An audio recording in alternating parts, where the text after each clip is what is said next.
నమస్తే అండి. నేను అడ్వకేట్ రజని. ఏదైతే నిన్నటి రోజు జరిగినటువంటి పిల్లా సాయి లాకప్ డెత్, హత్య, whatever it may be, custodial guidelines అంటూ ఉంటుందండి. D K Basu versus state of West Bengal అని 1997లో వచ్చినటువంటి అద్భుతమైన జడ్జిమెంట్ తర్వాత చాలా రూల్స్ అండ్ రెగ్యులేషన్స్ పెట్టారండి. అంటే పీకలు కోసేసిన వాడికి, అంటే బీర్ బాటిల్తో పీకలు కోసేసిన వాడికి, చిన్న వయసులో 23, 24 కేసులు ఉన్నవాడికి ఇలా కాకపోతే ఎలా చేస్తారు, ఇలా చేస్తారని మీరు నన్ను అడుగుతున్నారా? అందరూ నన్నే ఎందుకు అడుగుతారు అంటూ మాట్లాడినటువంటి గౌరవ డిప్యూటీ సీఎం గారికి ఒకటే చెప్తున్నాం. అయ్యా, రోజుకొక ఎన్కౌంటర్లు చేసేటటువంటి యోగి ఆదిత్యనాథ్ గారు కూడా చట్టాన్ని చేతిలోకి తీసుకోండి, కాల్చి పడేస్తాం, చంపి పడేస్తాం, బుల్డోజర్తో తొక్కిచ్చేస్తాం అనే మాటలు మాట్లాడరు. బహుశా చేస్తారేమో, కానీ చెప్పే ధైర్యం చేయరు. ఎందుకంటే అలా చెప్పకూడదు కాబట్టి. మీరు రాజ్యాంగబద్ధ పదవిలో ఉన్నారు. ఏదో మా బోటి వాళ్ళు లేకపోతే ఆవేశంతో ఉన్నవాళ్ళు చంపేస్తాం, పొడి చేస్తాం అని అనొచ్చేమో కోపంలో. కానీ మీరు కోపాన్ని కంట్రోల్ చేసుకొని ప్రజలకు సేవ చేయడం కోసం రాజ్యాంగం మీద ప్రమాణం చేసి వచ్చినటువంటి అద్భుతమైన పదవిలో కూర్చున్నవారు. మీకు ఇంకొకటి చెప్పాలి, డిప్యూటీ సీఎం గత ప్రభుత్వంలో 4 చేసినట్టున్నారు. ఈ ప్రభుత్వంలో మీకొక్కరే అవకాశం ఇచ్చారు, గొప్పగా ఉంది. కానీ అది రాజ్యాంగబద్ధ పదవి కాదు, మీకే అధికారాలు లేవు. ఇటువంటి విషయాల్లో మేము మిమ్మల్ని అడగం. మీ పరిధి చాలా చిన్నది, మీకుండే శాఖలు మీరు చూసుకోవచ్చు. హోంశాఖనే మేము మాట్లాడతాం, గౌరవ హోంశాఖ మంత్రి వారిని అడుగుతాం. అడగాల్సి వస్తే గౌరవ సీఎం గారిని అడుగుతాం. ఒక విద్యాశాఖ మంత్రినో, ఒక పంచాయతీ శాఖ మంత్రినో, రాజ్యాంగబద్ధ పదవిలో లేనటువంటి ఒక డిప్యూటీ సీఎంనో మేము అడగం. మీరు ఎందుకు అంత బాధపడుతున్నారు? ఇంకా మీరు చెప్పే డైలాగులు ఏంటంటే తొక్కిపెట్టి నారదీస్తాను, కాలు చేయికి తీసేస్తాను, లేకపోతే అరిచేతుల్లో గీతలు లేకుండా చేస్తాను. ఎవరు మీరు? Who are you? ఆ అధికారం మీకుంటుందా? అరే, కస్టడీలోకి తీసుకునే పోలీసుడికి అధికారం లేదే. 3rd డిగ్రీ వాడితే వాడు ఉద్యోగం ఊడిపోతుందని అతనికి భయం ఉంటుందే. అలాంటిది ఒక హోదాలో ఉన్న మీరు గతంలో కూడా డిప్యూటీ సీఎం అయ్యాక మీరు మాట్లాడారు. గతంలో కూడా కాలు చేలుకు చెయ్యి, వేలుకు వేలు తీసేస్తారు మీరు. ఇదేమన్నా రాజ్యాంగం పదవిలో ఉన్నారా, లేకపోతే మీరేమన్నా రాజులు అనుకున్నారా, సామంత రాజులు అనుకున్నారా? అరే, ఆ పదజాలం వాడకూడదని మీ పక్కన ఉండే వాళ్ళు కూడా మీకు చెప్పకపోవడం కడు దౌర్భాగ్యం. మీరు చూడండి, మీ పక్కన ఉండే కాబోయే సీఎం లోకేష్ గారు ఎప్పుడన్నా మాట్లాడారా? గౌరవ అనుభవజ్ఞులైనటువంటి ముఖ్యమంత్రి వర్యులు చంద్రబాబు గారు ఎప్పుడన్నా కాలు చేయి తీస్తానన్నారా? అరే, అంతకుముందున్న మాజీ ముఖ్యమంత్రి జగన్ రెడ్డి గారు ఎప్పుడన్నా మాట్లాడారా? మీరు ముఖ్యమంత్రి కావాలనుకుంటున్నారో వద్దనుకుంటున్నారో అది మీ వ్యక్తిగత విషయం. కానీ ఒక పార్టీ ప్రెసిడెంట్ హోదాలో ఉండి అరిచేతుల్లో గీతలు కనపడేవను, కాలు తీస్తాను అనే పిచ్చి మాటలు మీరు మాట్లాడకూడదు. ఈరోజు మీరు మాట్లాడిన మాటల వల్లే భీమ్లా నాయక్ లాగా రెచ్చిపోయి గబ్బర్ సింగ్ లాగా నేనేదో ఉస్తాద్ భగత్ సింగ్ లాగా చేసేస్తానంటూ ఈరోజు నాగరాజు గారు ముందుకు వచ్చారు. దాని పర్యవసానం కటకటాలు లెక్కేసుకుంటున్నాడు. గౌరవ హోంశాఖ వర్యులు చెప్పింది, ఈ రాష్ట్రంలో తప్పు జరిగితే ఏటపోతు నడిగేసినోడిని నడి రోడ్డు మీద తన్నుకుంటూ తీసుకుపోతామని. మరి ఆ మాటని డీజీపీ గారు చెప్పలేకపోయారు. ఏంటి సార్, ముద్దాయికి ముసుగు లేకుండా నడి రోడ్డు మీద నడిపించుకు తీసుకెళ్తున్నారంటే ఇంతే, ఈ రాష్ట్రంలో ఇలాగే ఉంటుంది అని అనలేదండి. ఒళ్ళు దగ్గర పెట్టుకొని ఆ జీపులో పెట్రోల్ లేదు, డ్రైవర్ అందుబాటులో లేడు, అందుకే నడిపించాల్సి వచ్చింది, వాళ్ళతో పాటు మేము కూడా నడిచినాం కదా అని అద్భుతమైన పదజాలంతో సమాధానం చెప్పారు. మీలాగా విర్రవిగిపోలా. 5 ఏళ్ళే ఉండేది మీరు, వాళ్ళు 62 ఏళ్ళు ఉండాలి. మళ్ళీ మీరు పెంచితే ఇంక 2 ఏళ్ళు పెంచుతారు కదా. సో దయచేసి ఇక్కడ ఉండేటటువంటి వ్యవస్థలో తప్పుని ప్రశ్నించండి. గౌరవ హోంశాఖ మంత్రి వర్యుల మీద మీకు ప్రేమ ఉంటే రాఖీ పండగ పిలిపించుకొని రాఖీ కట్టించుకోండి, గిఫ్ట్కి ఏదైనా డబ్బులు ఇవ్వండి. అంతేగాని ఆవిడ మేకప్ గురించి మాట్లాడారని చెప్పి మీరు దాన్ని కూడా తప్పు అంటున్నారు. తప్పే. మేమంటే మేకప్లు పూసుకునే టైం ఉండదు, ఆవిడ మేకప్లు వేసుకుని వస్తారేమో, అలా కూడా తప్పని అనకూడదు. అమర్నాథ్ గారు ఎందుకన్నా అన్నావంటే గుడ్డు పగలు కొడతానందమ్మా, గుడ్డు పగలు కొట్టిద్దంట. వాడు వీడు అంటుంది. 3 తరాల చరిత్ర ఉందమ్మా, రాజకీయ బ్యాక్గ్రౌండ్. అలా వాడు వీడు అనొచ్చా? నేను ఒప్పుకున్నా, మా వాళ్ళు ఒప్పుకోలేదమ్మా, అందుకే అలా మాట్లాడాల్సి వచ్చింది. ఏ రోజున నేను మాట్లాడానా అని ఆయన సమాధానం చెప్పాడు.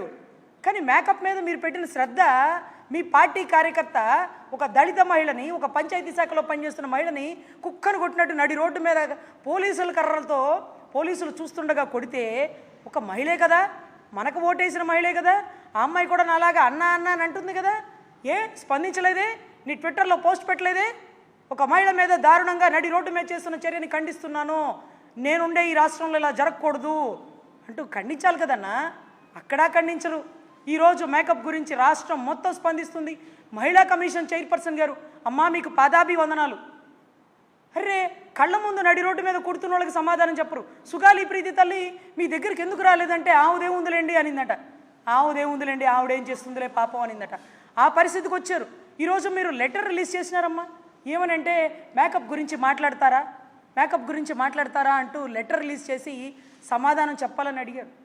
సో ఈ లాకప్ డెత్ ఏదైతే ఉందో దీనికి నాగరాజు గారి కుటుంబ సభ్యులు ఎవరైతే ఉన్నారో, అమ్మా మీకు క్షమాపణలు చెప్పుకుంటున్నాం. మీ భర్త అనుకోకుండా చేసిన తప్పైనప్పటికీ పైనుండేటటువంటి శాఖలు ఎవరైతే ఉన్నారో కన్సర్న్ డిఎస్పీ గారు, ఏసీపీ గారు, జరిగిందేదో జరిగింది, పొరపాటున చెయ్యి తగిలి చచ్చిపోయాడు, గట్టిగా కొట్టే చచ్చిపోయాడు, ఆ కుటుంబ సభ్యులకి ఆ శవాన్ని అప్పచెప్పి క్షమాపణలు అడిగి ఉండొచ్చు. మీ భర్త ఒకవేళ పొరపాటున తప్పు చేస్తే. ఎందుకంటే మీ భర్తకి ఈ విజయవాడ రాష్ట్రంలో అంటే ఈ విజయవాడ జిల్లాలో మంచి పేరే ఉందమ్మా. కానీ నీ భర్త పేరు చెడగొట్టింది మేం కాదు, ఈ ప్రభుత్వం, ఈ పైన ఉండే శాఖలు. పొరపాటున తప్పు జరిగి చనిపోతే మీరు అడగచ్చు, అభ్యర్థించవచ్చు. ఆ కుటుంబం కూడా మీ బాధని, ఆవేదన అర్థం చేసుకొని ఆ శవాన్ని తీసుకొని ఆ తల్లి ఆర్తనాదాలతో వినిపించుండేది. కానీ నీ భర్త చేసిన తప్పుని కప్పెట్టి కాపాడి ఏమవుతుందిలే ఆ శవాన్ని చూపించేది ఎందుకు, ఆడ పక్కకి వెళ్ళి కాల్చిపడేసి మున్సిపాలిటీ దగ్గర, అరే ఎక్కడో హోటల్లో చంపేసినారంటమ్మ తల్లి, టాస్క్ ఫోర్స్ అంట. దీనికి తోడు ఏదైతే బస్ స్టాండ్ దగ్గర ఒక అనాథ శవంలా పెట్టారట. మీరు దయచేసి గౌరవ డిప్యూటీ సీఎం గారికి చెప్తున్నా, అన్నా ప్రొసీజర్ మీకు తెలీదు. ఒక అనాథ శవం దొరికితే దానికి ఫోటోలు తీస్తారు, దానికి లేకపోతే పుట్టుమచ్చలు రాసుకుంటారు. ఆ అనాథ శవం ఎలా కనపడాలంటే హార్ట్ స్ట్రోక్తోనో ఆకలితోనో చనిపోయి ఉండాలి. కానీ ఒంటి మీద గాయాలతో ఎప్పుడైతే ఒక అనాథ శవం కనపడుతుందో 174 సస్పీషియస్ డెత్ కట్టి ఆ బాడీని గవర్నమెంట్ హాస్పిటల్కి తీసుకెళ్ళి పోస్ట్ మార్టం చేసి అది ఎవరిదో గుర్తించి పేపర్లో ప్రకటన చేసి దాని తర్వాతే దానికి కాలవాలి, ఖననం చెయ్యాలి. కానీ తమరేం చేసినారు, రూల్స్కి విరుద్ధంగా ఒక శవాన్ని ఈరోజు తల్లికి చెప్పకుండా 32 రోజుల తర్వాత ఎప్పుడుకో ఆ తల్లి కోర్టు చుట్టూ ఆశ్రయిస్తే ఈ రోజు కూడా మీరు కోర్టుకు చెప్పల. 29 మీరు చెప్పబోయేది ముందుగానే ఆ పోలీస్ అధికారి మీద 302 కట్టారంటే మీరేం చెప్తున్నారు, చచ్చిపోయాడు అని. మరి ఆ చచ్చిపోయాడని మీకు తెలిసినప్పుడు మీరు 15వ తారీఖు కోర్టుకి ఎందుకు చెప్పలేదు? 15వ తారీఖు కోర్టుకి ఎందుకు చెప్పలేదు? ఈలోపు పంచాయతీ చేసుకుందాం అనుకున్నారా? ఈలోపు సెటిల్మెంట్ చేసుకుందాం అనుకున్నారా? అరే తెలుసో తెలియకో ఒక సిఐ ఒక నేరగాడిని చంపినాడు అనుకోండి, మీరేం చెప్పాలి? పైన అధికారులు కూర్చొని మాట్లాడుకుండా పొరపాటున జరిగింది, అతను మంచి వ్యక్తి, అతను కూడా నేరగాడు, కంట్రోల్ తప్పినాడు, సీఐ మీద చెయ్యెత్తినాడు, ఆ సీఐ ఆ బాధలో కోపంలో గబుక్కను కొట్టగా చనిపోయినాడు, ఇలా కదా చెప్పుకోవాలా?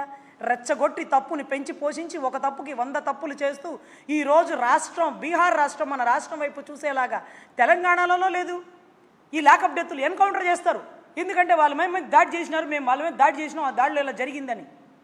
అరే తప్పించుకోవడానికి అవకాశం ఉండే ఎన్కౌంటర్ కేసు కూడా లేకుండా ఏకంగా లాకప్ డెత్ కేసు అంటూ డీకే బస్సు గైడ్లైన్స్కి విరుద్ధంగా ఈరోజు మీరు చేస్తున్న పరిస్థితిని ఇంకా కూడా రెచ్చగొడుతూ ఈ 3 ఏళ్ళు వైసీపీ గుండాలు అంటూ మీరు కళ్ళు వేళ్ళు చూపిస్తున్నారు.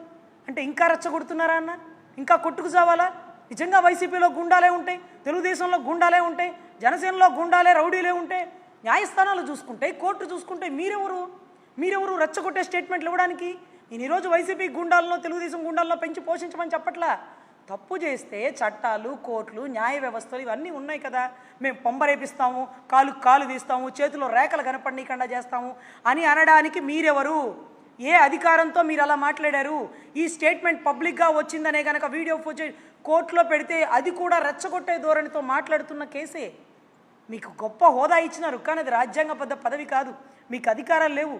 నేరగాళ్ళంట అదృష్టవంతులంట, ఎందుకంటే ఆయన హోంశాఖ తీసుకోలేదు కాబట్టి. హోంశాఖ కులం కూడా ఇక్కడికి తీసుకురారు. ఒకవేళ కులపోడు చనిపోయాడని ఆ కులపోళ్ళు అనుకుంటారే కానీ మిమ్మల్ని మాత్రం అడగరు. మీకు కులానికి సంబంధం లేదు, మీకు కులమే లేదు. సో దళిత సుబ్రహ్మణ్యం అంటూ మీరు గతంలో ఎలా అయితే ట్యాగ్లైన్ పెట్టారో, కాదంబరి జత్వానీ కేసులో ప్రభుత్వమే సమాధానం చెప్పాలి, జిందాల్ని మెప్పించడం కోసం ఆ ప్రభుత్వమే చేసేసింది, గతంలో జగన్ గారే చేసేసినారని మీరు అన్నారు కదా.